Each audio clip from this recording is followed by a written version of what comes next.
Welcome to the Rim Brake Rodeo. We hope this video helps. You start by confirming two things: account activation and basic Cignal. Log into your Cignal app or call support to ensure the subscription is active. Once done, visually inspect the dish for trees, snow, or debris and tighten loose mounts. Make sure the coax is snug at both dish and receiver, and that the set-top box is powered on and set to the right HDMI/AV input.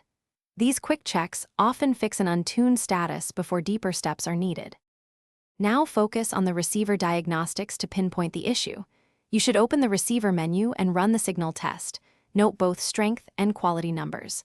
If signal metrics are acceptable, trigger an auto scan or channel rescan so the box requires service info. Make sure firmware is current by checking the software update option. If prompted, apply updates. If the receiver uses a smart card, power down, remove and reinsert the card, then reboot to re-establish authorization.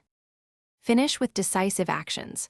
Perform a full power cycle by unplugging the receiver and any network devices for 1 minute, then restart. If signal remains low, swap in a known good coax or replace the LNB. Realign the dish using compass azimuth and elevation specs from Cignal. If problems persist, call Cignal support and give them the exact signal strength/quality numbers and any error codes you saw. One key troubleshooting tip: collect and